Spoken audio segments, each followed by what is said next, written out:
colleagues at Sutter Hospice for about 3 years, and yet I do recall the exact moment he asked me to be his chaplain at his memorial. That was about 9 or 10 years ago, and of course I said yes, not realizing that my respect and admiration for Charley would grow and we would become friends. I would learn why Judy loved him, of course, and then the extra bonus is I learned why he loved Judy, because I got to know her. I met his son and his daughter and their families and many of his beloveds. We were together in such special ways those last months, weeks, and days of his incredible life. So one more question for you, and I paraphrase from the famous Anonymous. What made you and Charley friends in the long ago when you first met? Well, I think I know.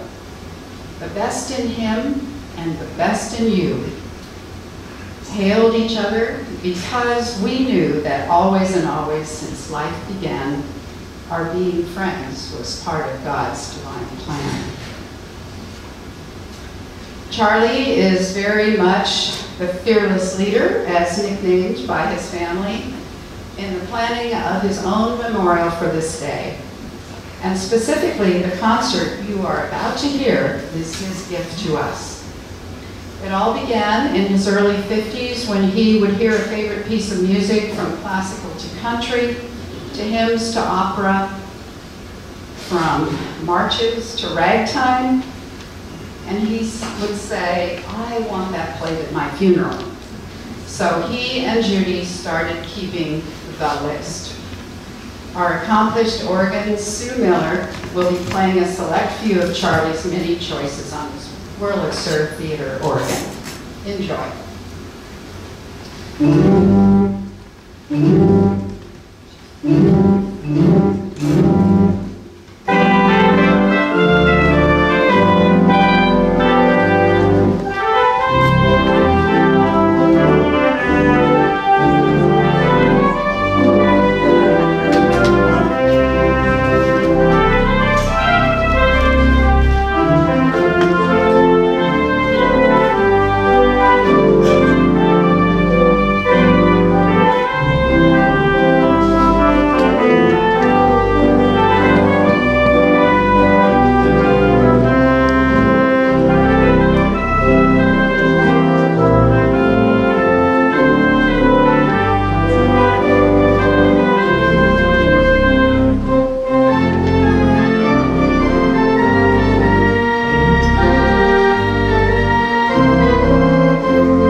Thank you, Sue.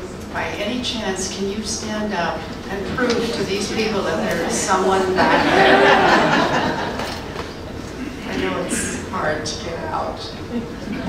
It is not pre-recorded.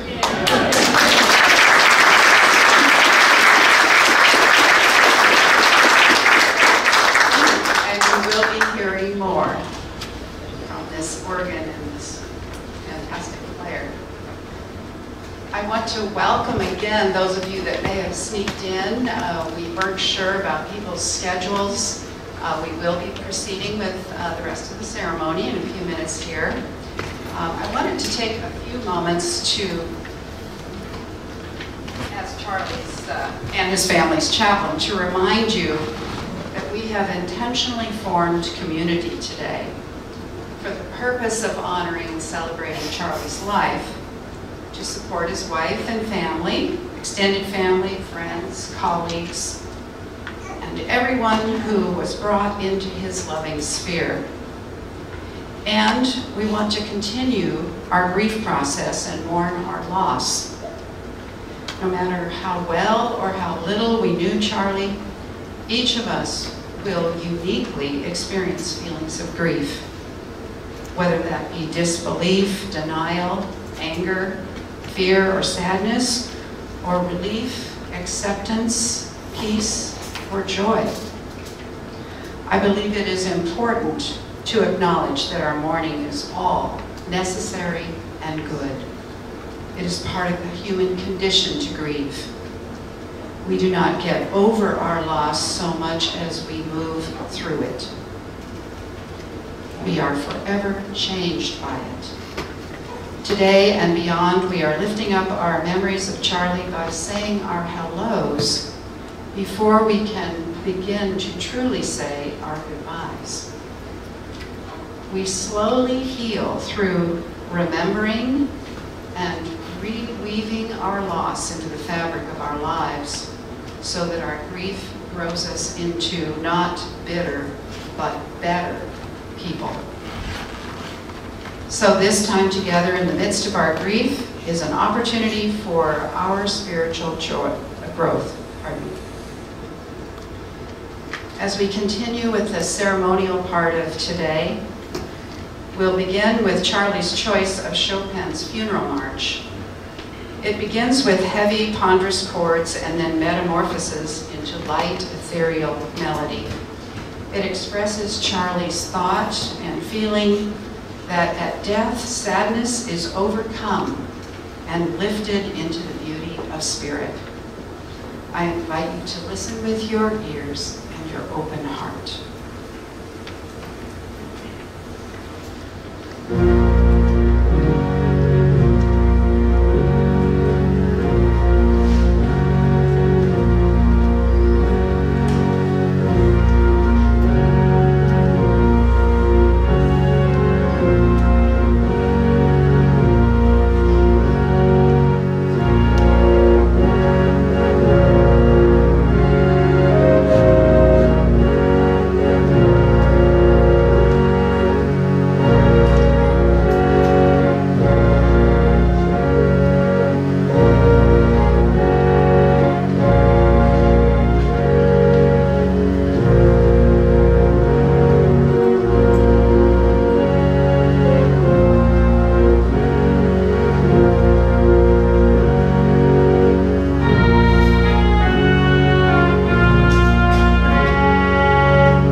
say it together.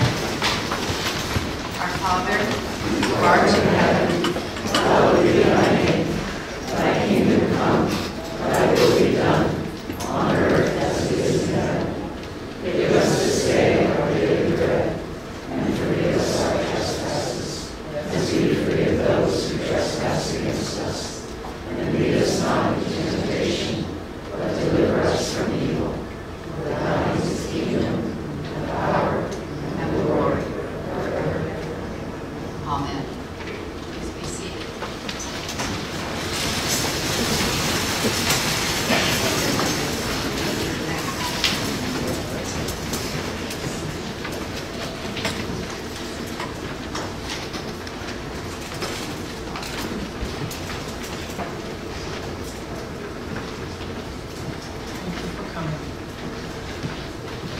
Charlie, we've been truly blown away for having someone here.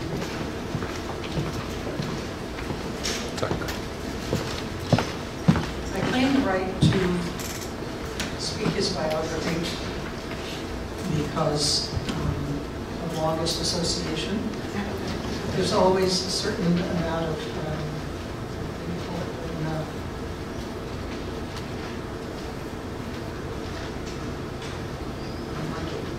you have to acknowledge something else.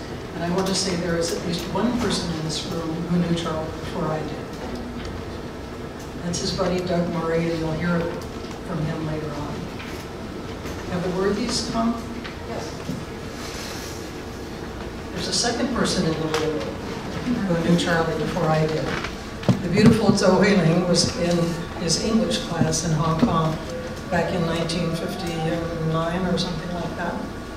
So I'm really only third here today.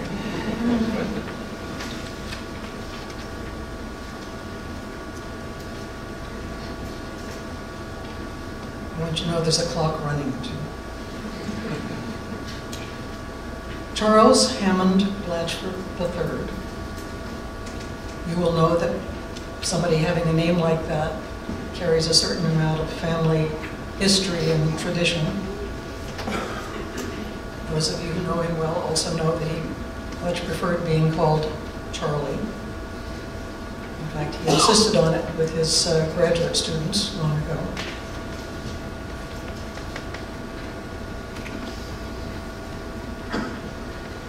He loved being in Fair Oaks, and part of that comes from his childhood.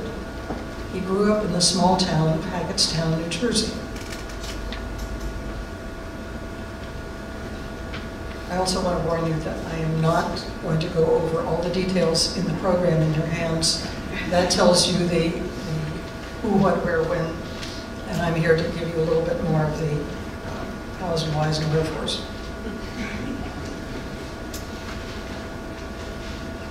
Charlie loved many things about being in a small town. And he loved post offices, and he loved fire engines.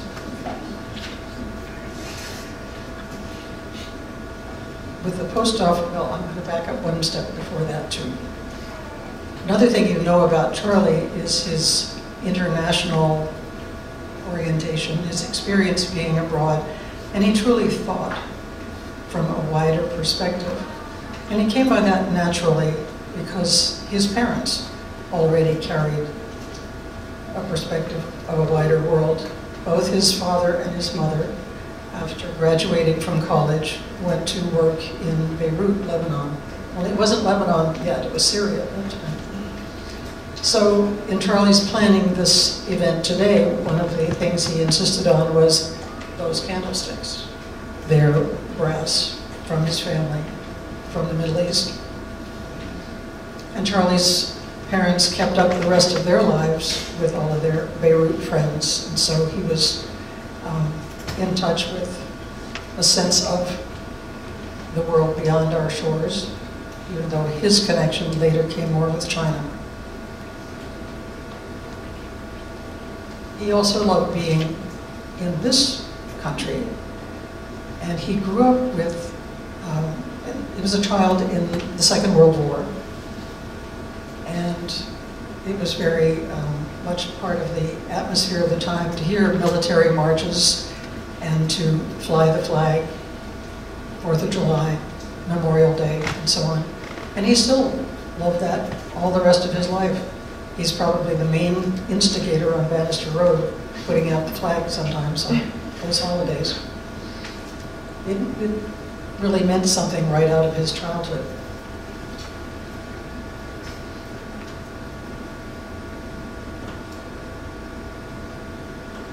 You know Charley also as somebody who loved language. He came by that naturally, too. I don't know how many of you are familiar with the Reader's Digest, but his father used to bring the Reader's Digest to the dinner table. And you know the section in there, it pays to increase your word power. He taught them words. He learned lots of words. Charley and his father both liked words, and they liked long words. They liked sesquipedalian words. Repeat after me, sesquipedalian.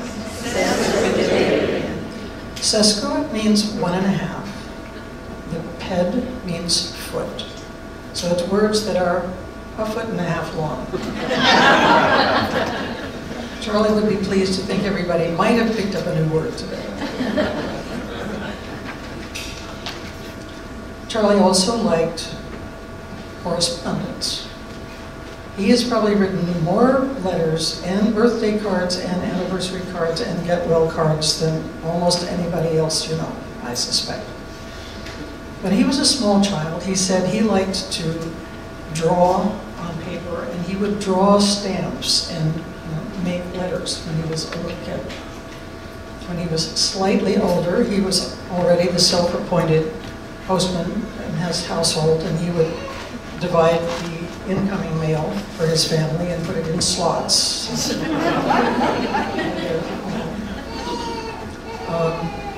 Later he became a delivery person. He had a little red wagon, and he would charge, I think, $0.25 to bring Mrs. somebody next door's groceries home from the grocery store. They didn't have a car until after World War II, so they walked everywhere. His father worked across the, about 2 streets away, and walked to work, and they rode bicycles and did their shopping, walking. So it was a slower paced time, but not always slow, because there was the fire department.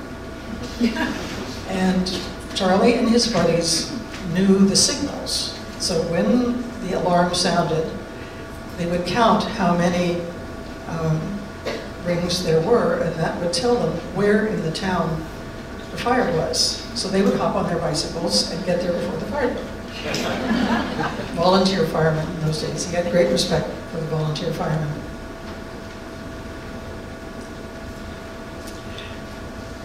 Another part of the symbolism today is when Charley was thinking about what he wanted to have here.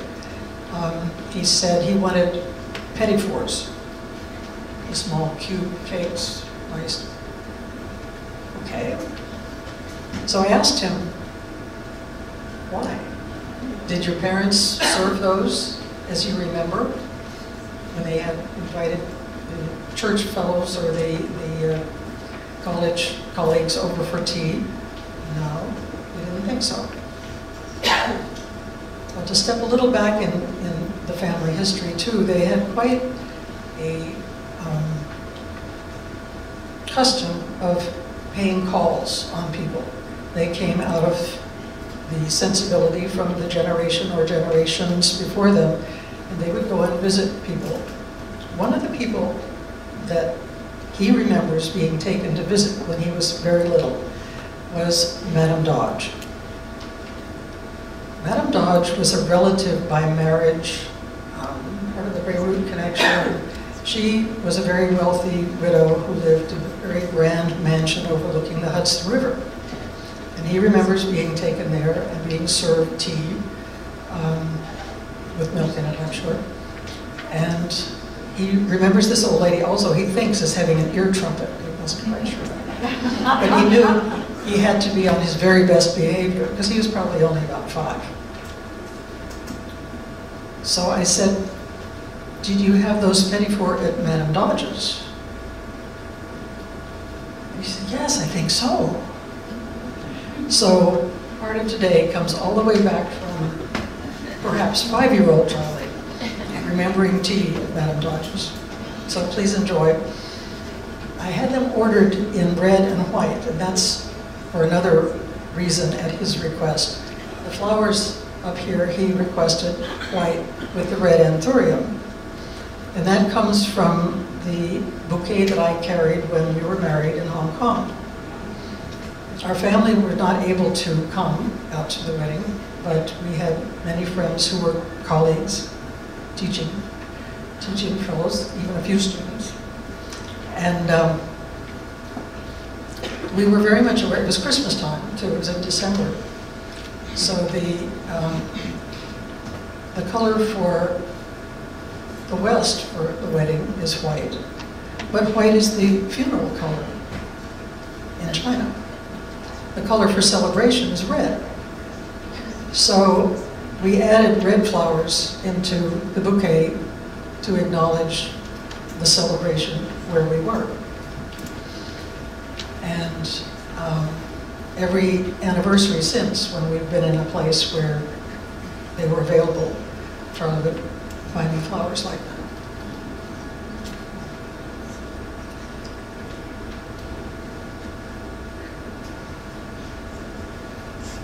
Another thing about correspondence, it was amazing to me how all through these later years, anytime we were about to go someplace, whether it was a longish vacation or just away for a weekend, part of the preparation was always printing out a few address labels, because he was already planning to send postcards. And he was quite annoyed, actually, that it's more and more difficult to find postcards. People just don't send them. I guess they send emails instead. But we have still quite a collection of postcards. I guess I'll be sending them.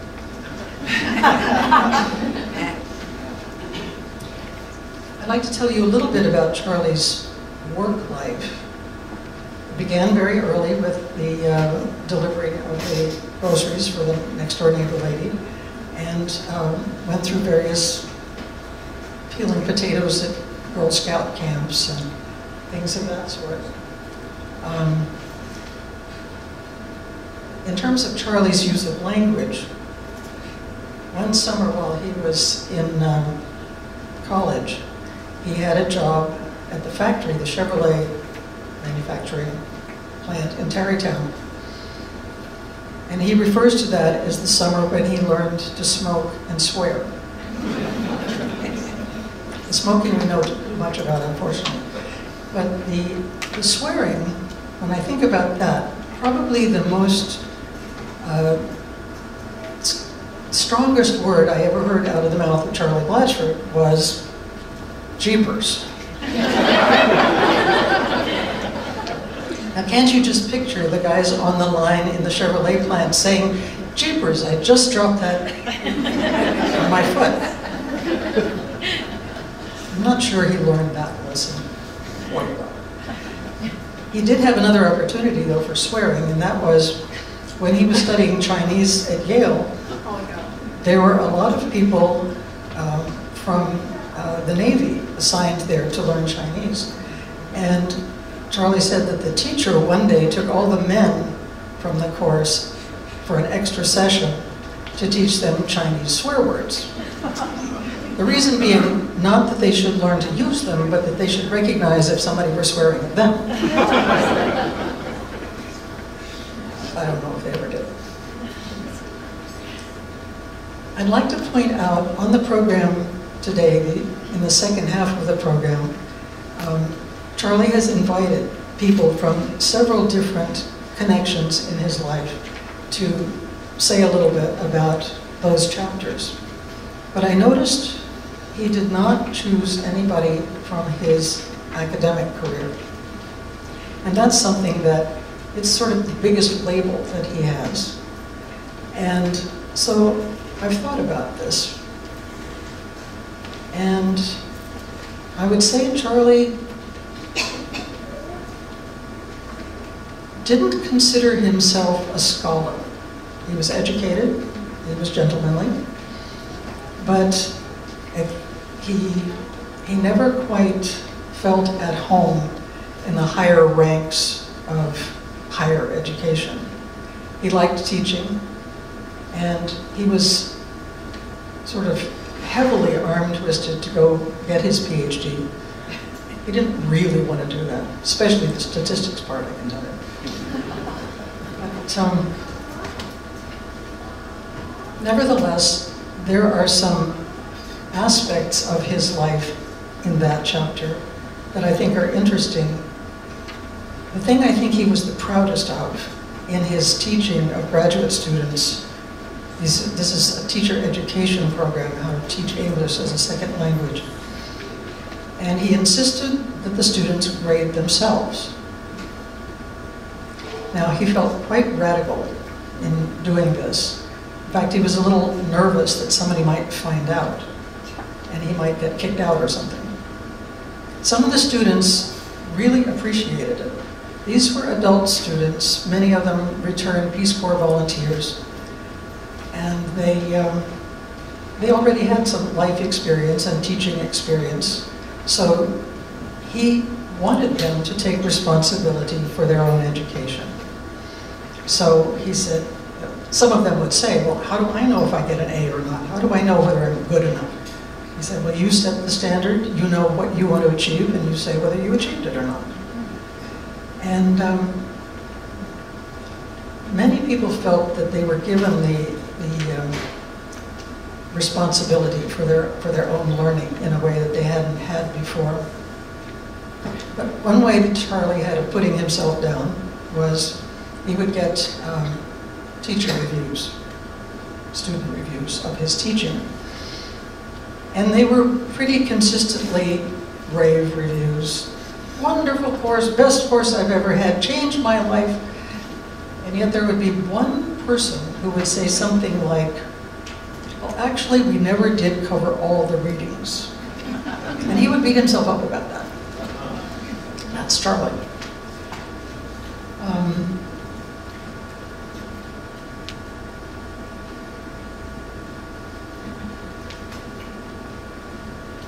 I want to take this in a slightly different direction for a moment to tell a story that's a family story, and I need Cadet Colton Charles Blatchford to come forward to help me with this.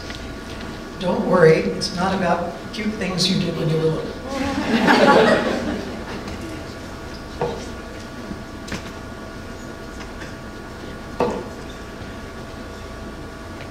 Grandpa's grandpa, Charles Hammond Blatchford, made a trip to Europe sometime in, I'm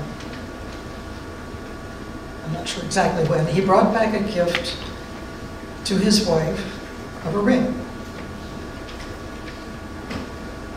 Sometime later, after she died, this ring was passed to Grandpa's mother, her great-grandma. And the ring was one that she had remade to wear. The ring had 1 ruby and 2 diamonds. So she had the ring made with the ruby and 1 diamond. And the other diamond she set aside because someday Charley, who was then a teenager, would probably want to ask somebody to marry him. And he did. After a considerable amount of correspondence, those blue air forms, some of you will remember international air forms from the post office. Charley came back to Hong Kong, where I was teaching, and he brought the diamond, but he brought it, he was nervous about traveling with a loose diamond. So they had it set in a man's ring, and he wore it out. That way you don't worry about customs or something like that. So he asked the question, And I said yes. And we went to the jeweler's, and we had this ring made. So Grandma and I talked about this, and this ring, this diamond at least, came from one grandfather to grandson, and we're passing it today from a grandfather to a grandson, with the theory that someday, maybe not today, but someday, he might want to ask somebody to marry him. So, a little piece of advice for this. This is my wedding ring. This is Grandpa's wedding ring. They are engraved with mine, with his initials and the date, his with my initials and the date. And he was such a smart aleck. Whenever he was pretending to remember or not remember what our wedding date was, he said, well, let me check. Not funny. Don't do that.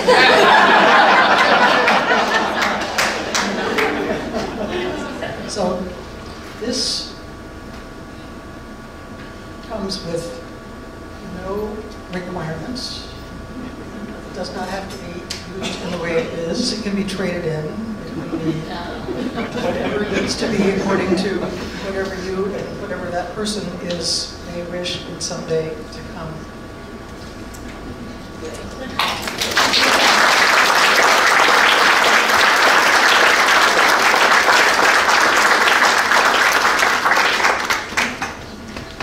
So I would like to close with two things that I found in a folder of Charley's as I've been straightening up things and trying to find my way through all the paper.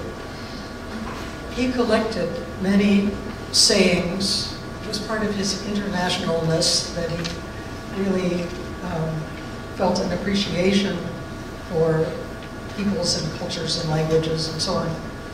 And he would be rather annoyed when he would hear Americans who travel abroad somewhere complaining that things are not the way they are at home.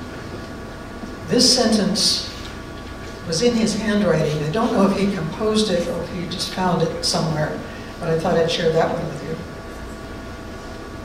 Thou shalt not expect to find things as thou hast them at home. Thou hast left thy home to find things different.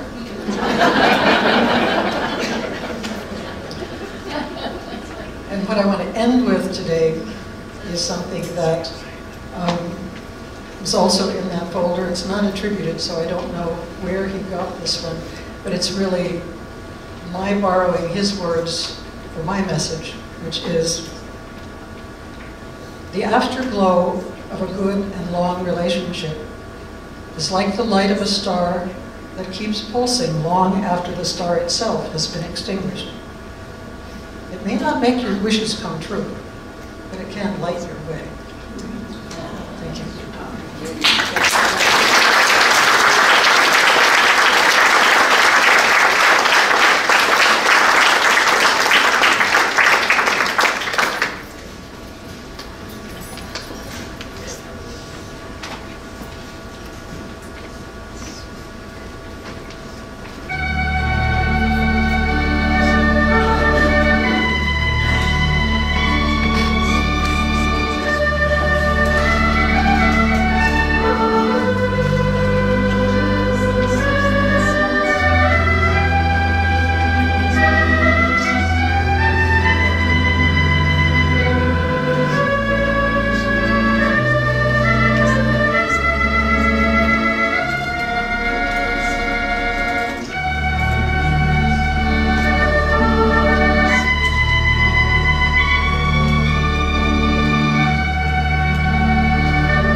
Let's remain seated as we say together Psalm 23. The Lord is my shepherd, I shall not want. He maketh me to lie down in green pastures. He leadeth me beside the still waters. He restoreth my soul. He leadeth me in the paths of righteousness for his sake. Yea, though I walk through the valley of the shadow of death, I will fear no evil, for thou art with me. Thy rod and thy staff, they comfort me. Thou preparest a table before me in the presence of mine enemies. Thou anointest my head with oil, my cup runneth over.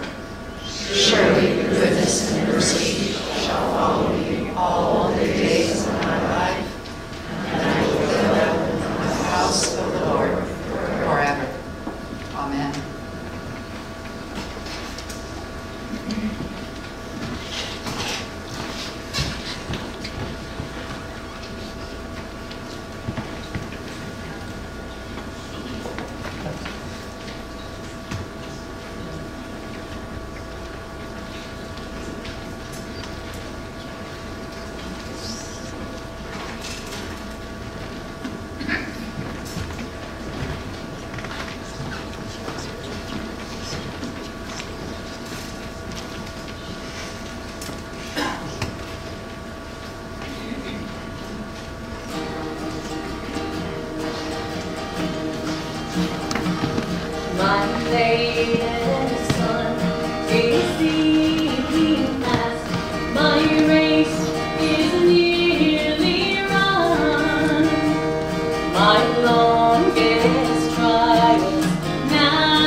For this song, let's stand.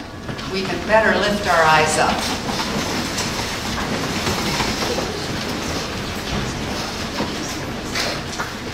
I will lift up mine eyes unto the hills, from whence cometh my help. My help cometh from the Lord, which made heaven and earth. He will not suffer thy foot to be moved. He that keepeth thee will not slumber. Behold, he that keepeth Israel shall neither slumber nor sleep. The Lord is thy keeper. The Lord is the shade upon thy right hand. The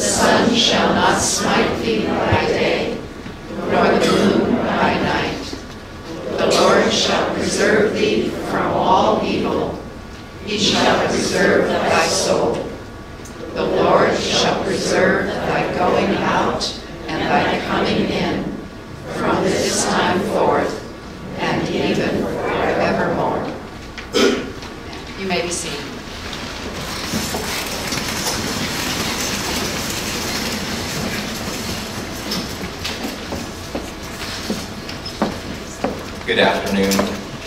I'm Charley's son, Judd. You might have thought you saw me up here earlier, but that was Cole. One of my favorite high school teachers already told me today she had not seen me since I've become bald. So Cole not only has the hair, he has a diamond ring now.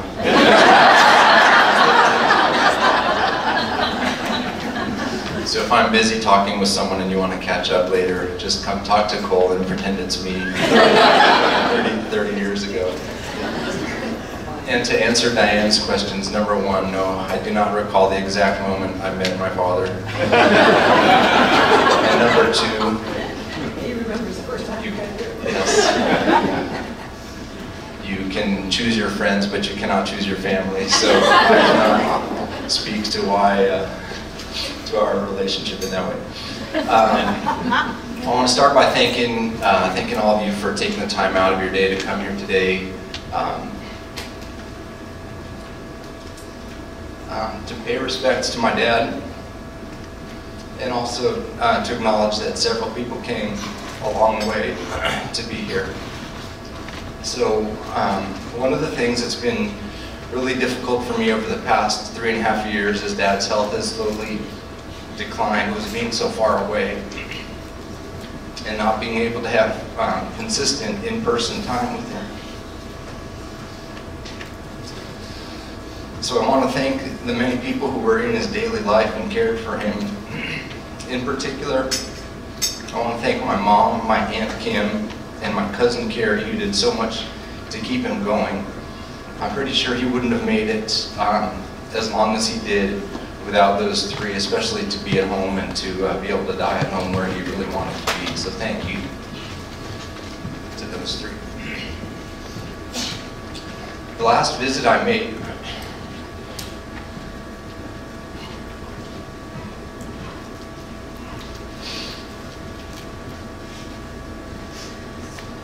he was confined in his bed, and with really nothing, no material things other than a radio and a calendar. But he said to me, "I've got it so good. I'm at home and look at this view. What more could you want?" And one of the qualities I loved about him was that he often was content in whatever circumstances that he found himself in. Another quality that I loved was that he was a man of principles, and that he had the strength and principles to provide discipline. At our home, our driveway has a turn in it that could be really difficult for a 16-year-old new driver to judge how close the car is to the side of the house. And although he could hardly move during this past year, there was a time when he was much quicker. So when I scraped the side of our family car against the side of our house, you would have been so pleased to see him fly out of the house. And it was not to make sure I was okay.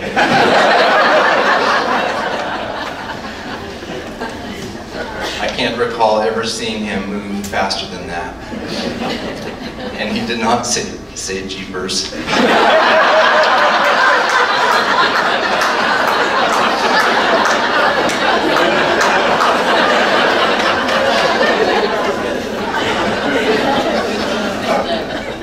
The discipline piece was what followed. I most loved that he was engaged in my life. Our family would go to the beach together regularly when Jen and I were growing up, and he'd play with us. We'd do chores together like washing the car or washing the window screens.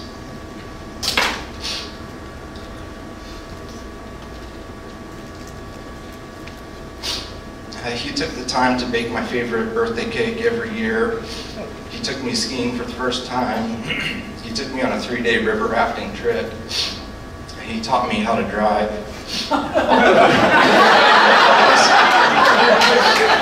It was marginal. I actually had a rough year a couple years ago, and I had 2 moving violations. The first was for making an illegal right turn, and the second was for making an illegal left turn.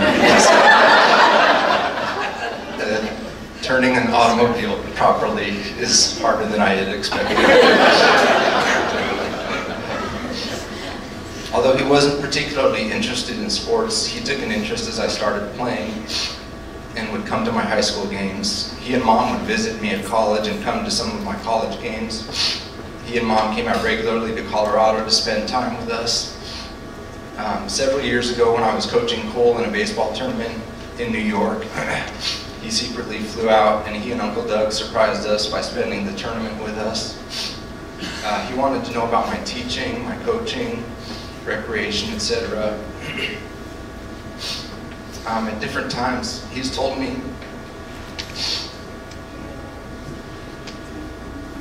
that he was proud of me as a husband, as a father, and in the work I do. So I've never felt that I've had to seek his approval, as he freely gave it to me. He told me several times how proud he was of both Taylor and Cole as they've grown up. And he loved my deceased wife, Janet, and he loves Mary Ellen. And he told me how happy he was that we met after our spouses died. And he was so happy that she agreed to sing at his funeral. I miss messing with my dad. Combative might be somewhat strong, or a little strong of a word, but he could be somewhat combative when he was provoked. So I used to have fun calling him up and saying something like, yes, good afternoon. I'm looking for a Charles H. Blatchford, please. And over the phone I could sense him just tensing up. And he would say, speaking. Then I'd continue and say, great, thank you for speaking with me, Mr. Blatchford. I'm conducting a brief survey this afternoon and appreciate your willingness to participate. My first question is, what do you think about them Chicago Cubbies? Then I'd hear him say, well, I think I know who this is. You got me, mister. I miss his smile. I miss making him laugh. Near the end, when he had difficulty speaking, I called him up and he said, your mother is out at the opera. So I said, on purpose? And he just started laughing. As I've gotten older, I've treasured more just spending time with him. So most of all, I miss simply getting to spend time with him and talking with him.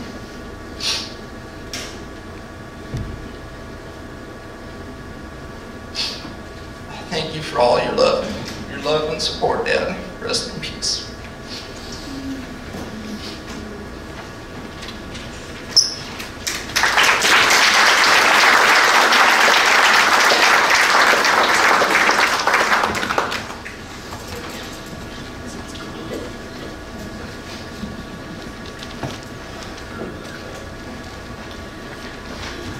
Dad did love sesquipedalian words, it's truth. But the one thing I'd like to share today is one of my favorite things about him was how when he really took something in and felt it, no word was good enough. And it usually came out like, oh.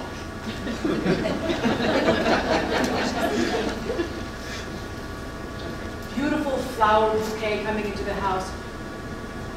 Oh. Up till the last days almost, pistachio pudding. Oh. Looks good. He loved green, so when I was visiting, I purposely packed all my green stuff, and I'd come into the room in the morning and say hi, and he'd say, oh, pretty. You don't need the sesquipedalian for those moments. The things that moved him most included, as you have heard, music. And what can you say, really, in the face of a Scott Joplin rag, but, oh! Or in the face of a trumpet voluntary, or a grand aria, or a favorite hymn. And one thing that he wanted us all to do together was recreate a bit of one of his favorite musical memories from the end of every annual a sacred concert in high school. The whole school would gather at the end, thousands people, and at the end of this concert they would sing the Northfield Benediction. And at the end of every one of their twice weekly chapel sessions in high school, they would end with the Northfield Benediction. I didn't even know it existed until I was preparing a memorial. So it's not very long, it's not very hard. Would you be so kind as to take a couple minutes now to rehearse and then perform the Northfield Benediction? The word will be familiar, generally I think. You'll find it the page after the staple. Maybe I'll just sing the soprano. Many of you will know that the top line is the soprano line. That's where the melody will sit. And I'll sing it for you once through to try to sort of get the flavor of the whole.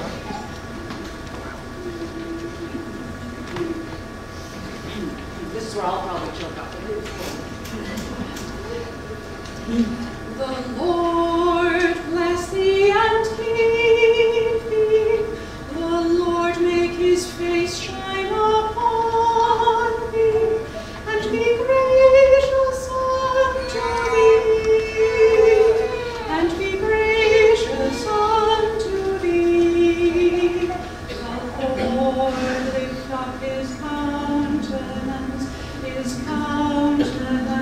upon thee, and give thee peace. All together, everyone on the melody line. Would you like to warm up by standing? Yes.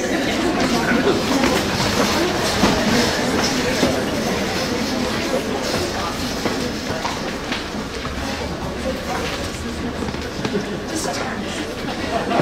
Oh, here we go. And 1, 2, 3, 4. The Lord bless thee and keep thee. The Lord make his face shine upon thee, and be gracious unto thee. And be gracious unto thee. The Lord lift up his countenance upon thee, and give thee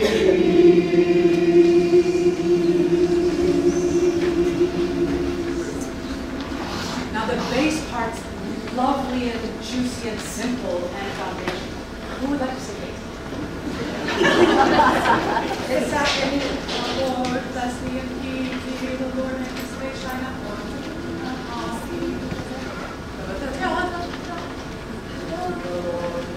You just have some names.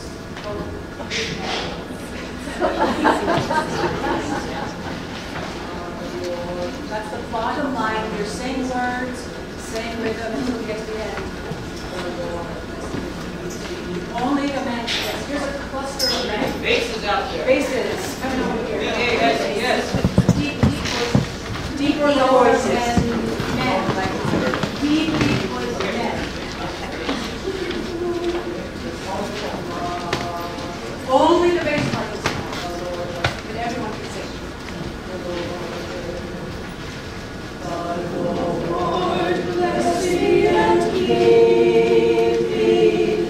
The Lord make his face shine upon thee, and be gracious unto thee.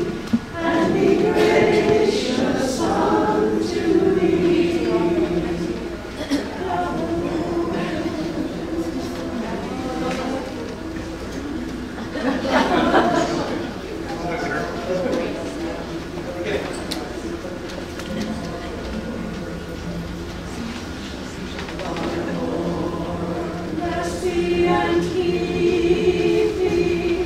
The Lord make his face shine upon thee, and be gracious unto thee. And be gracious unto thee. The Lord lift up his countenance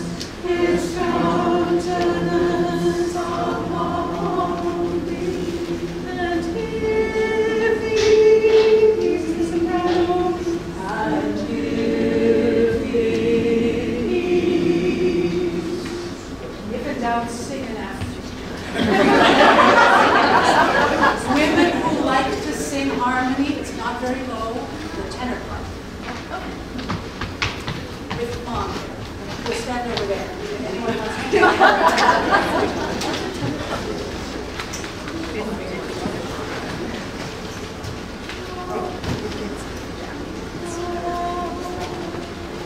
The Lord bless thee and keep thee. The Lord make his face shine upon thee, and be gracious unto thee, and be gracious unto thee. His countenance be with us, and give peace. three parts now, basses and tenors and soprano.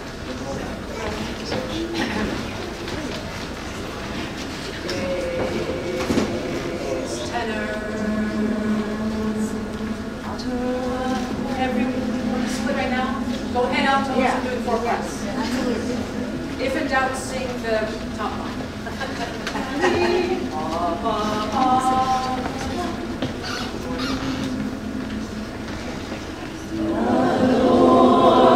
Bless thee and keep thee.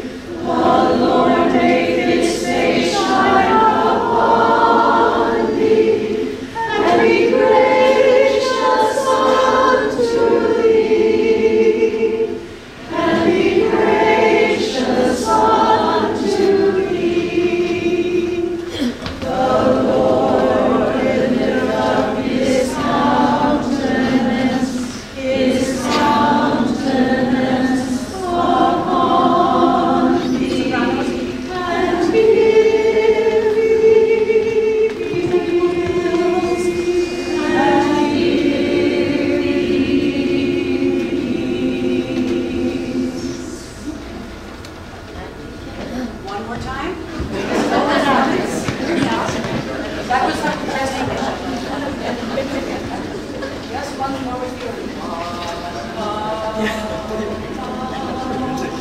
Any questions, concerns? Here we go. This is it. So this is the end of the Northfield Mount Hermon Spring Sacred Concert. Everyone knows that they know it and love it already, as we already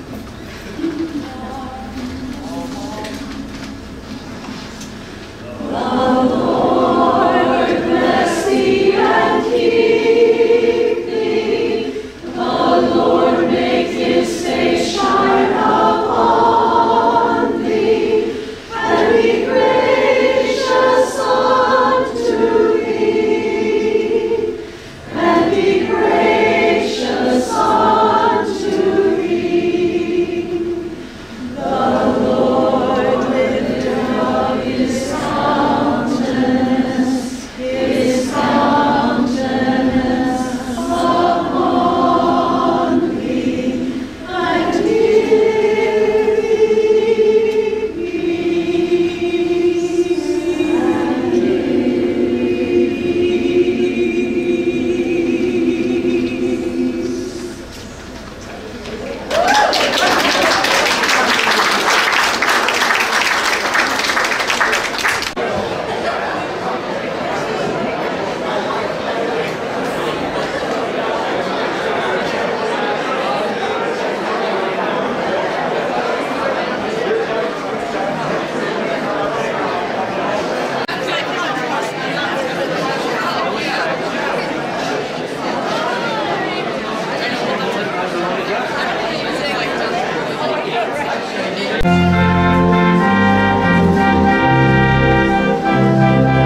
think these candles are only rated for 8 hours, so hopefully they'll last for the whole service. The next part, Dad had asked several people for connected through different parts of his life to come speak, so I will just like to bring up Don Hicks first, a longtime friend of his, and I won't be introducing every person as they come up, so just it'll follow the program here. And they'll be relatively brief, except for Uncle Doug has special permissions to speak, since he and Dad have such a long history. Anyway, so Doug, or I mean, sorry, for Don to lead us off here.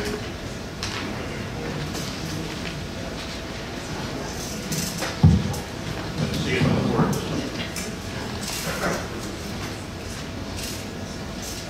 Charlie, not Charles, never Chuck. My guide to discovering a cultured, uncommon, common man. I've never known another more humble, more honorable, more praiseworthy, who, if he were here today, would be asking me to hurry up and take a seat. He's Charlie, not Charles, never Chuck. Charlie was modest. He introduced himself shortly after I joined 24-hour Fit. In the beginning, I observed his grueling workouts with Jake. I grit my teeth thinking, better he than I. Like other common men, Charlie had to show that he could keep up, and keep up he did. Later we'd sit side by side, riding the world on a stationary bike, talking politics and community issues, a hard word to seldom evoked. We mostly agreed. When Judy would fly to New York, I would invite Charlie to dinner. Thereafter several dinners, at least 2 years after we met at 24, I learned that he had lived throughout the world, that he graduated from Yale, that he had a PhD, that he served as president of TESOL, Teachers of English as a Second Language. That's very important to my heart. Okay? And that he was heavily invested in the Rotary Club of Fair Oaks. These truths came about as simple dialogue, not the stuff you put on a wall or a paperweight on your desk. Charlie served and invited others to serve with him. The invitation was never formal. It appeared through riding a stationary bike throughout the world, enjoying a glass of Pomerol with a steak and salad, discussing the Rotary speech contest. We were friends, and I'll forever wonder, why me? Yes, it is Charlie, not Charles, never Chuck. Charlie? Yeah, Gary, I'll sit down in a minute. When I think of Charlie, I think of this, the pasture. I'm going out to clean the pasture spring. I only stop to rake the leaves away and wait to watch the water clear I may. I shan't be gone long. You come too. I'm going out to fetch a little calf that's standing by its mother. It's so young it totters when she licks it with her tongue. I shan't be gone long. You come too. Charlie, not Charles, never Chuck.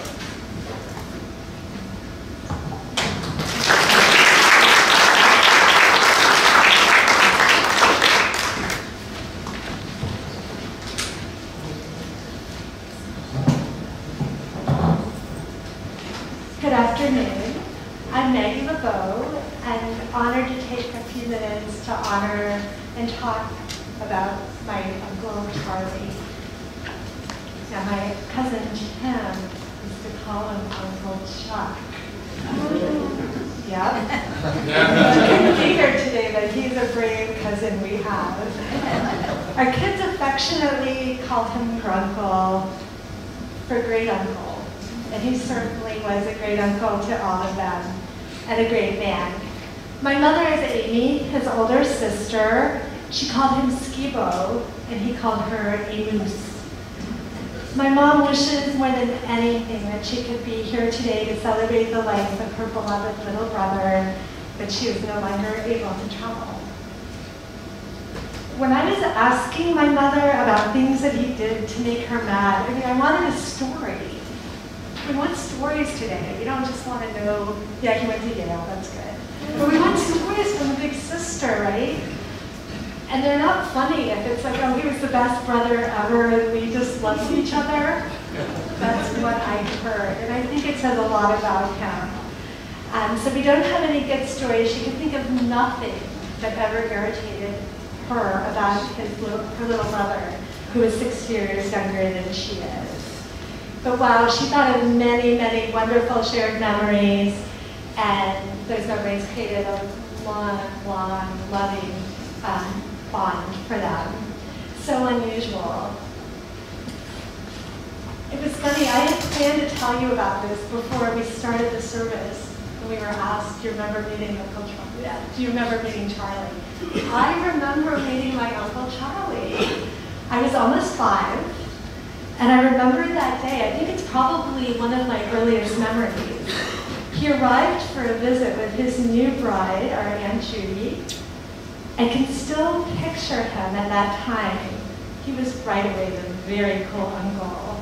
He was young, fun and funny, much more so than my parents, I gotta tell you. And what an exotic and beautiful bride he had. I was in love with my Aunt Judy right away. Not only did his life sound intriguing and important, they had just flown in from Hong Kong. We were in Buffalo, New York. They were from Hong Kong. So they were just so exotic to me. And I was certain that he must be important because I knew that my older brother, Charlie, was named for Uncle Charlie and his grandfather. Much later, Uncle Charlie taught Charlie to bake. I don't know if you remember this, but they shared recipes, and we still have the recipe for 2 Charlie 3-wheat bread. So if anybody wants to stop by our house, I'd be happy to whip them a batch. It would be made in a coffee can, a blue Maxwell House coffee can. And it was a regular for a while. We haven't made it for quite some time. So this was wonderful. It was new uncle and an aunt. We were 5, but it got even better through the years. He brought to us our much-loved younger cousins, Jennifer and Judd. And of course, they brought to us more wonderful cousins who are here today. And with his career, we learned the globe as we tracked their adventures. And then it got even better. They moved to Hawaii. When I was 11, we got to go to Hawaii from Buffalo to New York. So it was cool, fun, married to the beautiful bride, and now we get to go visit Hawaii. So this was all good. And then we, at a later time, had Christmas on Kakapua Street. I got to babysit Jen and Judd. Okay, I'm a little bit older than they are. So even more memorable than the family adventures, and I have strict instructions not to talk too long, so but I just have to tell you more about how in the family we perceived the person he was. And this is a hard job to speak so briefly about a man like Uncle Charlie. So I was given some help, great deal of help from Jane, who's here today, to help me think about it, my husband Daryl, my kids, who call him Grunkle. So together we can try to describe what we remember most and what he means to us. He lived a life of focus and service to others. Grunkle was the kindest person I've ever known, soft-spoken, with a broad, warm smile to greet you every time. Uncle Charlie was a person who took life seriously, but never took himself seriously. He helped me in my time of need.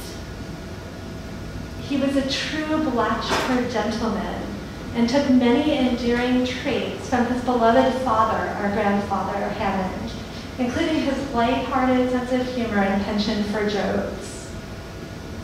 This one's important to me now. He had a really long memory for Blatchford family history and was the standard bearer of many a tradition in the family, from waving his white handkerchief to singing Wah-Woody Woo. Now, I'm not going to sing Wah-Woody Woo. You've heard all this musical talent in our family. I got none of it. If I sang that, this would not be a fun event at all. But if you want to hear any wow when you move, you know who to ask, I think. Definitely not me. He's been a sort of a North Star for me personally, and for the Blatchford family and traditions. He was always there for me, for my cousins, and not just in the good times. Every one of us felt his love and support always. He helped us to be very good at supporting each other in many ways, and one of the ways was sending out a list every year of all of the family birthdays and anniversaries. When we welcomed a new family member, that person was on the list that year, every time.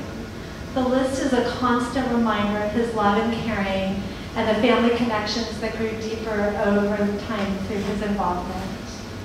We heard about how he was an extraordinary correspondent, letters to all of us at college, camp, when in a new city. He never expected an answer back, but just loved it when that happened and somebody took a minute to write him. We all especially appreciated his continued use of snail mail, even in the days of email. But whether snail mail or email, he had an incredible ability to write with an attention to detail. The letters from China could each have been a chapter in a novel. They were read at family dinners. They were filled with rich stories of culture, food, what it's like to live in China, especially in the early 80s. And I just remember really well, given my coloring, the discussions about what it's like to have blonde hair in China and very fair skin for the family. Another thing was he was always positive, and Judd mentioned that, would always find a way to say yes, and positive right to the end through a very challenging illness. For so many reasons, our dear uncle will be missed. He was the right person to be by our side through life's greatest joys and saddest moments. He was a sensitive soul who felt things very deeply, and when there was tragedy and hardship, he saw ways to make things better. Our whole family is extremely grateful for him, for his endearing and lovable traits, and for all the wonderful memories that he created with us. Although we'll always miss us, he's forever a part of us, present with us today and always.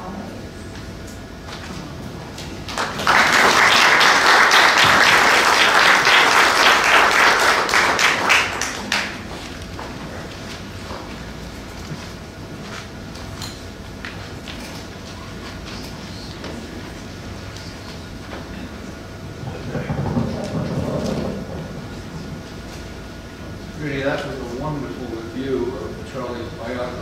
And I must tell you that it reminded me of how totally different our upbringings were and how close we became, and in some ways similar. Thank you. I was asked to reflect on Charley's long-time engagement with China and the Yale-China Association in New Haven. If not for Yale China, I wouldn't be here or wouldn't know anyone else who was here. We were classmates, but we didn't meet until the end of our senior year, 1958. That's when we learned we'd be going to Hong Kong together for 2 years of cohabitation and teaching English at the small refugee New Asia College. We were only the third pair of Yale bachelors, since China's revolution had ended that program on the mainland a decade earlier. We joined 2 other Yaleys for their second year, so there were 4 of us at any one time. Among the 4 of us, Charley was by far the most humble, the most organized, the most cautious, and by far the most successful in meeting Yale China's expectations. He was a cheerful teacher, a serious grammarian, and greatly admired by his Chinese students. Our first year in Hong Kong was uniquely rewarding because of a wonderful coincidence. Yale's much revered chaplain, Sidney Lovett, Uncle Sid to all, became our boss when he agreed to be the Yale China representative in Hong Kong. His wit and wisdom enriched our youthful lives immensely. For one thing, he made sure that one of us recorded each week's activities and shared this log at our communal Sunday dinners. I mention this because of Charley's central role. It became clear that only Charley's handwriting was consistently legible, and most important, that he alone could type, which made him the de facto logger-in-chief for the next 2 years.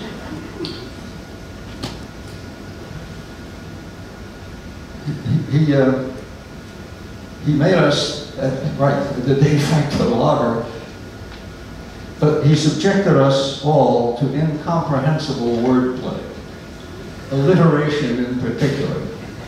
For example, tropical temperatures, tonic teachers, long wishes, weekly Wednesday warnings, regimented, rugged, ruthless ruggers romp, rampaging royalists. Those are all there for history to see. Needless to say, we groaned a lot, but we're basically forgiving because Charley was such a good guy.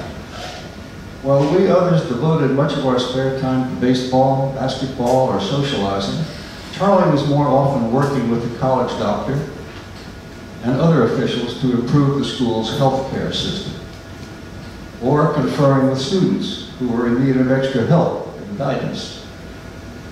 It was equally clear that Charley was very much a family man, even before he met Judy.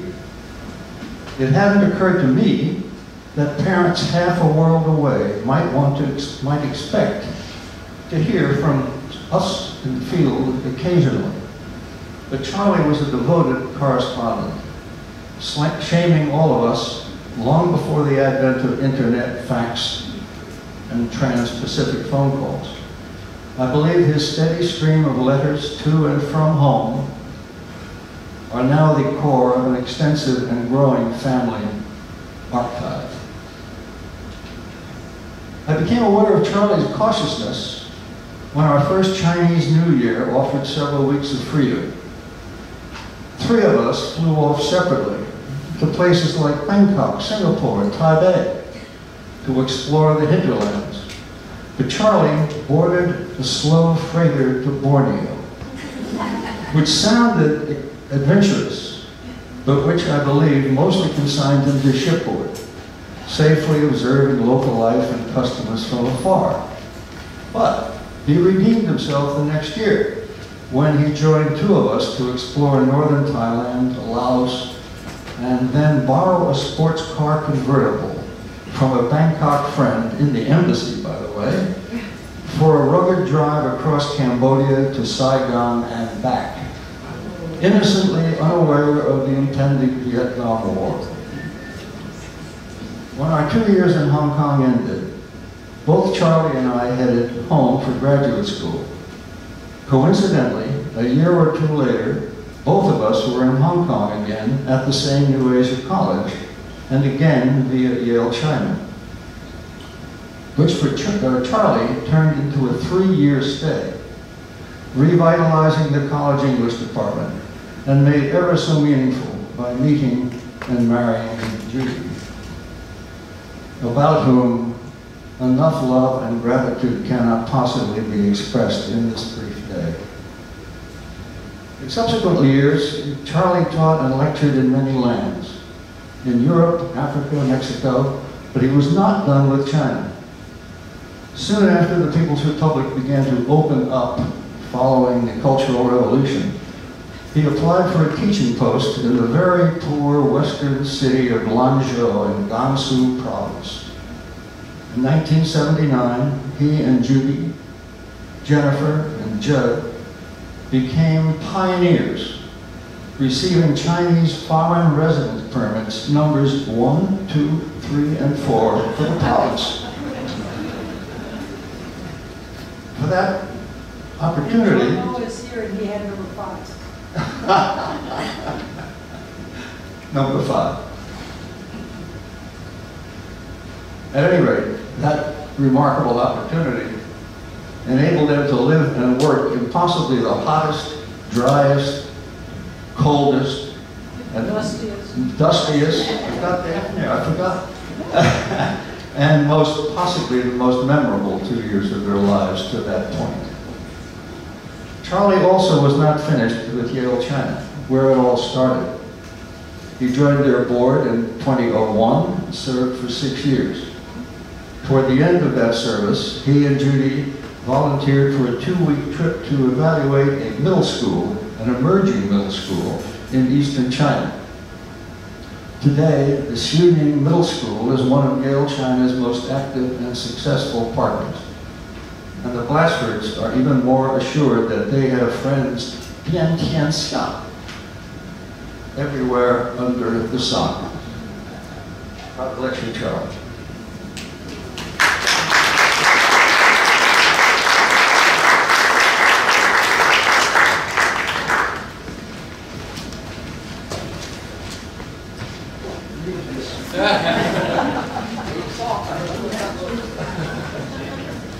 For those of you who know me, I'm Marvel's not Ursula Prottinger. That is my mother. She could not be here today. I'm Bianca Prottinger.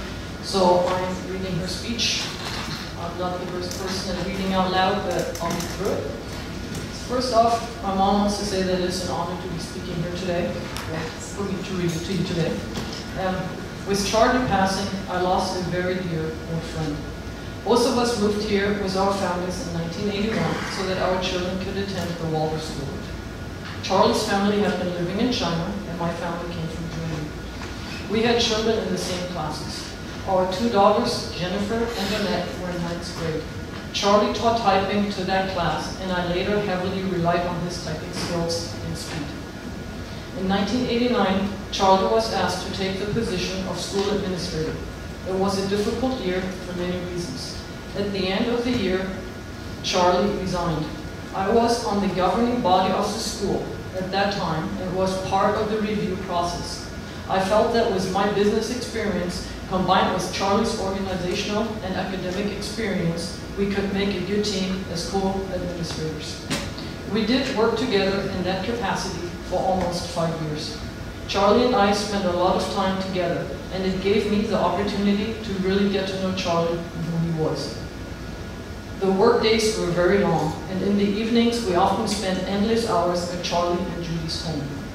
Charley said at the computer he became an expert, and I appreciated his computer knowledge and his fast typing skills. It was during those years that Charley joined Rotary. He could never miss a meeting. I think his joining was a little bit in order to have at least one night off that he could refuse to attend another meeting at the school. Charley had a gentle soul, and he always tried to please people, which at times came in conflict with the necessity of a business decision. He was very dependable. If you were in need of help, Charley was always there for you. Another thing I remember is his love for zip codes. He knew endless zip codes by heart. I'm sure at some point in his life he wanted to be a postmaster. At times I tried to challenge him on it, but rarely ever did I catch him with the wrong number. Because of the long hours we were working, we at times felt the need to get out of the workplace for lunch. He loved spicy food, so often we ended up at an Indian restaurant. He never drove the same way twice. He went a different way, a side street or back road. He loved doing that. I remember one time he was driving me to the airport. We had plenty of time, so we went off the freeway and we got to the airport on streets I didn't even know existed. Unfortunately, I discovered that I had left my briefcase with all of my important papers I needed at home. So we had to race back and get it. We had started out early, but now had no time to spare. It was extremely nerve-wracking to sit next to him when he again used back roads, insisting that it would be faster. Luckily, we made it on time. In 1994, after changes at the school, we both decided it was time for us to leave. We had accomplished a lot. Charley introduced several guidelines that were designed to protect the school against liability claims, or that brought order into a host of different procedures. In addition, we set the school on a secure financial path for future envisioned developments by retiring the old debt and setting a financial start for the expansion of the school, especially for the building of Linden Hall. Charley accomplished a lot, but never really enjoyed the administrative work. After leaving the school and having more free time, he started to enjoy baking again and produced the most difficult desserts. The only problem was that they were very rich and you could not eat as much as you would like. When I voiced my concern, he replied, "Don't worry, I already placed it outside in the sun, so all of the calories have evaporated." The last thing that comes to mind that we had in common was a love for classical music. Charley particularly enjoyed trumpet music, since he played the trumpet himself in his youth. Every time I heard trumpet music in the past, I thought of Charley, and this will stay the way until my last day. There's nothing left to say, only goodbye, soul friend. Oh, I'm sorry, she said, goodbye, soul brother. Thank you for being such a good friend.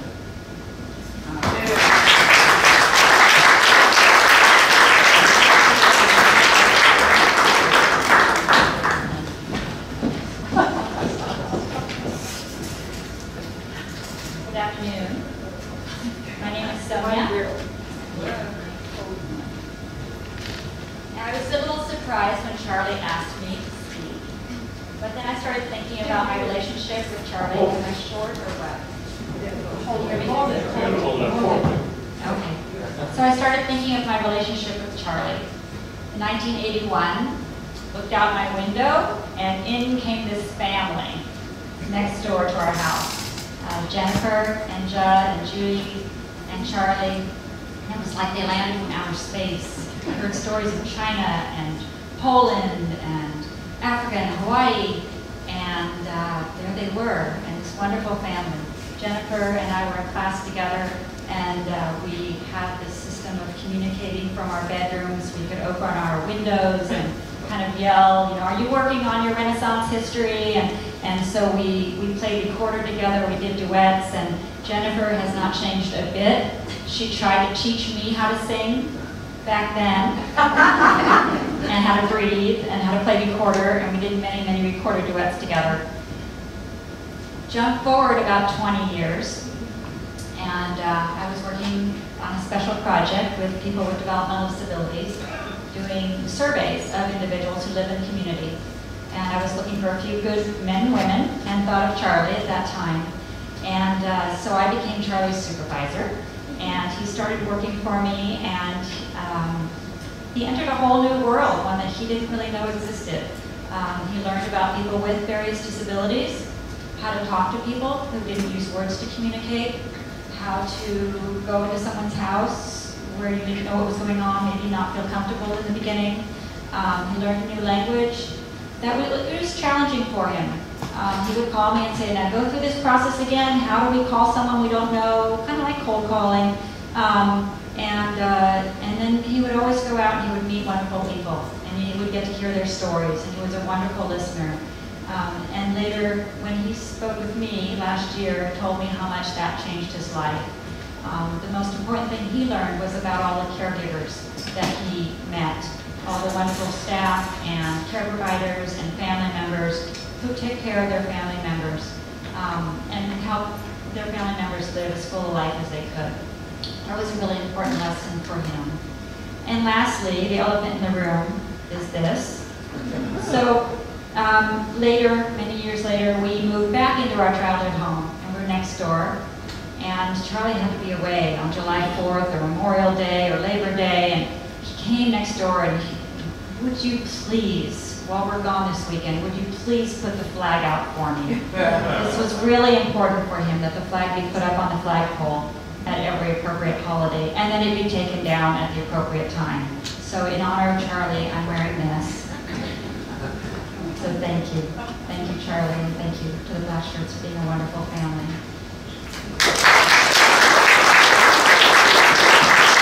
I have nothing prepared. I started writing, and I'm still writing. So the book goes on, and it'll probably continue to go on for days and weeks and months. Your grandpa and your dad, I cannot tell you, and I'm sure you know how much Charley meant to me over the years. I remember when I first met him at 24 Hour. He was one of my only 2 clients that the company gave me. unbelievable luck of the draw, eh? Unbelievable luck of the draw. We started at that club at San Juan and Greenback, and then shortly moved to the new club in Van Maren and Old Auburn, and there we stayed until I stopped working on April 9th of 2013. Your dad and your granddad went climbing to that day, and my life changed. But I'm going to talk about Charlie and his workouts. The man was a beast. Didn't know the meaning of the word no. From the kettlebells, which kind of he introduced me to, and I just gravitated towards, to his just infectious enthusiasm for not only exercise, but how the body worked. He was fascinated. I have his 50-year high school bio for his reunion, and on the last sentence in the last page, one of the things he indicated that if he had to live his life over, he would come back as either a social worker or a ballet dancer. So, I feel so blessed to have had not only the amount of time, and I saw Charlie almost on a daily basis, year after year after year. I feel guilty that I've just so dominated a lot of your dad, your granddad, and all your friends' time. But I'm not making excuses, nor am I complaining about it. Charlie was eager to, one of our first challenges was he wanted to bench press his body weight. So as his strength went up, so did his weight. So, you know, we finally found that point of equilibrium, and I believe it was 178 pounds where he finally benched it, you know. And the book there only says 1 million. We actually reached 2 million on the ergonomic rower. And then the next level was 5 million, and we both agreed that's fine. Two's fine, we don't have to shoot for 5. It took a while to get to 2. The first one was the jump. But he was just so dedicated to the rowing and swimming, almost daily swimming. We used to go to Lake Natomas to watch the NCAA Women's Rowing Championship annually because they had all the Ivy League schools there, and from Brown and Yale and Cal and USC, UCLA, but they had the Yale tent there, and so I'm sure he saw some of his alumni friends there. I can speak for days and hours. I can go on and on. I know it's been a long day. Charlie competed in a sanctioned APA event. I did one, and I believe, what year was it? I think it's on in the book there. I did mine a year before. It so inspired Charlie that he did it the next year. He took first place and actually set a record. If you look, he's in that record book till the end of time now. The American Powerlifting Association, I am so proud of him. He had to buy everything from a jock strap to a singlet. Yeah, and we had judges there with lights, and it was a sanctioned event, you know, and I won't even get into that conversation with those 2 pieces of apparel, but, you know, it was. But I can just, Charlie, I have so many memories of Charlie. My birthday is July 15th, and Charlie's is, mine's July 13th, and Charlie's is the 15th. And so, one year, I'll share this with you, I took him out for a day to have fun. I always wanted Charlie to have fun, because his smile is just lights up the room. So, and plus he's easy to make laugh. So we went to, did slot cars for the first time. Charlie, as a child, had never done the slot cars. So Old Auburn for the morning, we hit that, amazing. Had breakfast, and then for the afternoon we hit the go-karts on Micron. And that was, you get free rides on your birthday. And Charlie was he didn't waste or throw away his money. You know, he turned me on to Echo Thrift, where I have my shirt, my pants here from Echo Thrift. And I apologize to my parents. I came from my doctor today and I had to run here on Uber because I had an incident this morning. But what was I trying to, birthday. go-kart. Oh, the go-kart. So we had, we were at the, you get 23 laps on your birthday, everybody. So we went on the 14th in between. One day after my birthday and one day before his. There's a black flag to pit, a red flag for warning, and a blue flag to pull to the right because you're going too slow. And Charlie kept hitting the blue flag. Okay? So at the end, after the 20 laps, I asked him, I said, man, did you ever have that thing pedal to the metal? He said, oh no. I said, he goes, I was hitting the brakes in the turns. I must have lapped him 10 times in the 20 laps. He was beautiful blue flag, and the guy was getting arm weary. But just so much fun things. I can, as I said, I can talk here for days. Charlie and I used to love to go to the Chinese restaurant in Roseville Gourmet. I made him order Chinese, and I loved it. But anyway, I'm going to take so many memories to my grave of your dad and your grandpa that I feel guilty being blessed by that. Your dad's spirit has imbued in me a sense of energy that's, I don't know. I was going to wear my Yale t-shirt today. I have the 2001 Yale Tricentennial. That's 17 years old. I love it. I love wearing that stuff because people ask me, you go to Yale? No, I didn't, but my best friend did. And then I hit him with that. And then I don't hear, oh, sorry for your loss. I hear, Harold, he sounded like an unbelievable person. And I stopped, I got tired of hearing, I'm sorry for your loss right after Charlie's passing.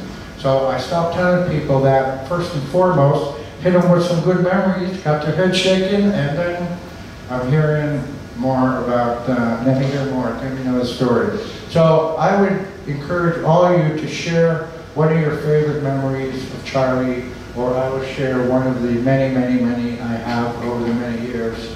I've been blessed to be a part of your dad's and your granddad's and your husband's life.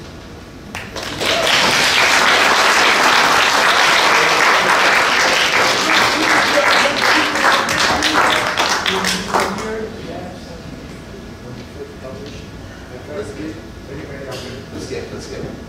We've got two more to get through here. And this is Ralph Carhart. Judy asked me to be brief, but she didn't tell me I'd be at the end of the program, so I'll try to keep it concise and stick to my notes. All 14 pages up there. Judy asked me to talk about Charlie the Rotarian. And I met Charlie over 30 years ago when he joined Rotary in Fair Oaks. Charlie joined on November 1st, 1988. He was sponsored by John Chavez. His classification was Education Administration. His induction, he was at Waldorf School at the time. His induction that night was attended by Rotarians that all were here for the ceremony. The remaining Rotarians from that night were Howard Papworth, Lloyd Hinkleman, Warren McWilliams, and Bob Vogel. All were here to honor Charlie today. Charlie was selected as club treasurer in 1990. He and I served alongside each other for more than a decade. We were kind of like the executive staff of the Rotary. He as treasurer, me as secretary. We learned so much about the club and its members in those years. We attended countless district assemblies, conferences, and events. Charlie was voted president-elect in December 1996. He was called on to take over at the premature death of J.P. Edwards, Dr. J.P. Edwards, our president. Charlie had his first meeting as president March 17, 1997. He would serve until June 1998, more than the normal stint. Most of the Rotarians that were there when he was inducted as president or put in as president included Dan and Kathy Smallhouse, it was Kathy Beard at the time, Ted Darrow over here, Howard Papworth in the back, Bob Vogel and Lloyd Hinkleman were here, as were Warren McWilliams, and a couple others. So most of the people there that night that are still alive are here today. Charlie's year included the usual projects and some memorable things. With the deaths of J.P. and Don Williamson, we created 2 new scholarships at Bella Vista and Del Campo.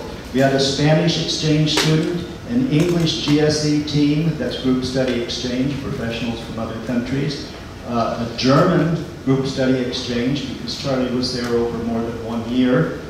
And we sent our state attorney general's niece to Chile on an ambassadorial scholarship. We sponsored the Novosibirsk Club in Siberia, Russia, one of the first.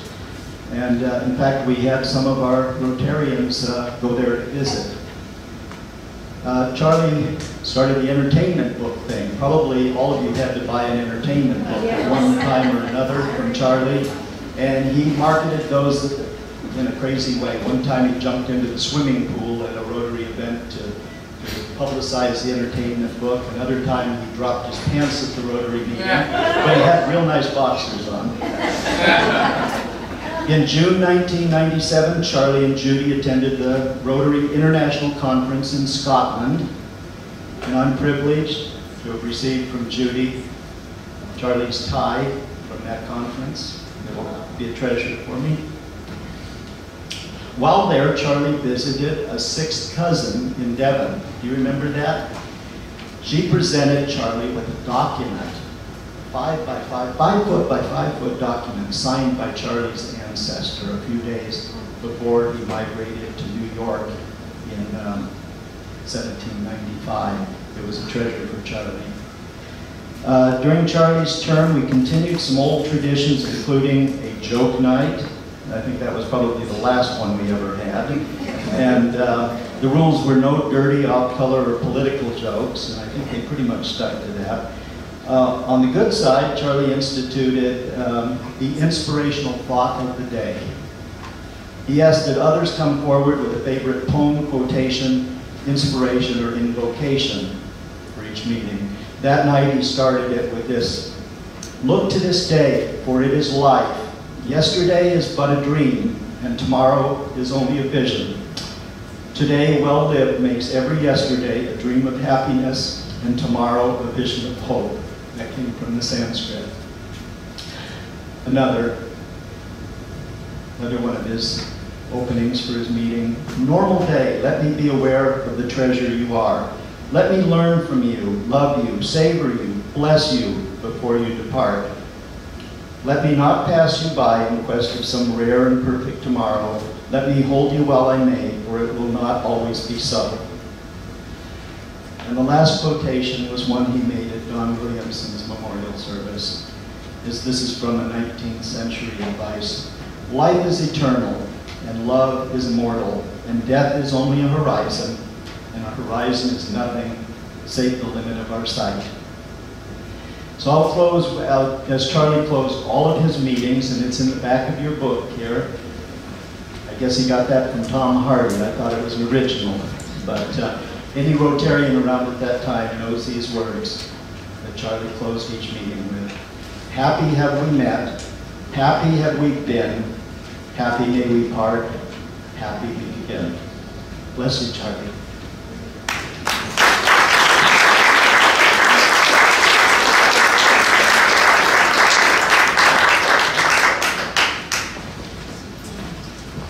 Hello everyone, I'm Dennis Cox. I'm fortunate to have known Charley as he worked as a hospice volunteer. I've been a social worker with hospice, Sutter Hospice, for a long time, and for about 15 years, Charley was a volunteer with us. Hospice to me is sacred work, and to me, the heart of what hospice is about are volunteers. Volunteers in hospice are people that are amazing in how they are selfless, and their caring, and their servant attitude in terms of just giving themselves to other people. And Charley personified to me what a true hospice volunteer is better than anybody I know. He helped me over the years so much. I was the bereavement coordinator, and he was a bereavement volunteer. We had a tight-knit group of volunteers. And he was, and it's funny because we hear a lot of themes talked about today, and one of the themes was he was kind of a North Star for me. You know, I would sometimes get cynical, or sometimes really forget about what's important in the work I do. And Charley would always center me. He'd always bring me back to what's important. He is a person who was selfless, that he would just be present for the people that he was with. And he was never a person that was going through the motions. He was never a person who was just, doing the assignment. He was a person who was present and helping people through an extraordinarily difficult time in their life. Another thing that was talked about I've never heard before is Charley being fearless leader. And Charley was like that too. And when I think about that, I think about how the model he was in facing his own mortality and his own decline. And he was amazing. He was a fearless leader in being so straightforward about approaching his death and about planning for his death and about having this memorial and just all that this means to all the people that love him. So just a few words that come to mind to me that when I think of Charley, and some of them have been said, or a lot of them have already been said. Charley, to me, he was unpretentious, and maybe that's too pretentious a word to use to talk about Charley. Charley was humble. He was selfless. He's a gentle person. He was always present with the people he's with. He's a very genuine person. And the other thing, Charley is always so optimistic, and everybody's talked about his infectious smile. And picture here is a wonderful picture, and just his infectious smile always meant so much. When I get ready to die, what I hope for is I hope to have legacy that I leave behind from a life well lived. And my gosh, just thinking about Charley and just all that he's done and all we've heard about today, what an amazing legacy and what an amazing man. Thank you.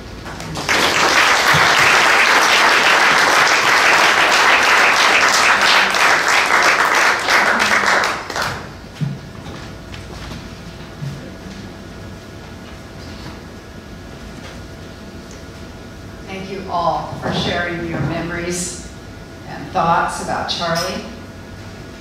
This is just a short afterword.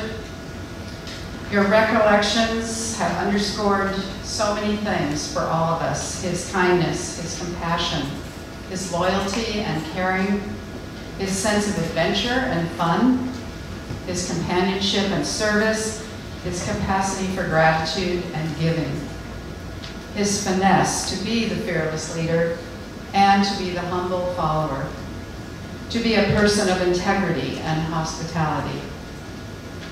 Please take a moment to breathe in, to take in this story of Charley's amazing life. This is his life, and even while he walked the earth, it is now becoming the legacy that you just mentioned, Dennis. A legacy of human connection, of peacemaking, of community building, a legacy of love. We have the golden opportunity to be inspired and motivated by this one important life. We will remember Charley, keeping his name alive, sharing stories of all that he did and was to each of us. My hope of a memorial for you, of a dear beloved, is that we may be inspired to reprioritize our own life experience. Because of Charley, perhaps we may be moved to re-examine our life and beliefs and grow into deeper meaning and purpose. We can do this work alone or in a community of beloveds. We come into this world surrounded by those who welcome us, and Charley arranged it that it is also how he decided to move from this physical to his spiritual life. Within his beloved community, each of us is waving him on, saying goodbye, which is really a short word, as Charley probably knew, for the deep meaning of the phrase, God be with thee. He was comforted and strengthened by all of you, especially Judy and Kim and Carrie and his children and grandchildren, these many friends. and his special Kaiser hospice team as well, his community of love. I shared this quote with you: when we lose someone we love, we must learn to live without him day to day. And we must learn to live with the love he left behind. Each of us has had a relationship with Charley, and though gravely changed in death, it will never end because his legacy of love lives on. The words of this poem are from Nicholas Evans' novel, Smoke Jumper. It's especially for you, Judy, and it's really for all the rest of us too. This is it, the words in part. What we were, we are. What we had, we have. A conjoined past, imperishably present. So when you walk the woods, where once we walked together, and scan in vain the dappled bank beside you for my shadow, or pause where we always did upon the hill to gaze across the land, and spotting something, reach by habit for my hand, and finding none, feel sorrow start to steal upon you. Be still. Close your eyes. Breathe. Listen for my footfall in your heart. I am not beside you. I merely walk within you. So, Charley, my friend and inspiration, thank you for including me, all of us, each of us, on your amazing life journey. Our hope and prayer is that we gifted you, O fearless leader, as much as you gave to us. Peace and joy to you all. Thank you so much for being here, for Charley's celebration of life, for his family. Keep remembering.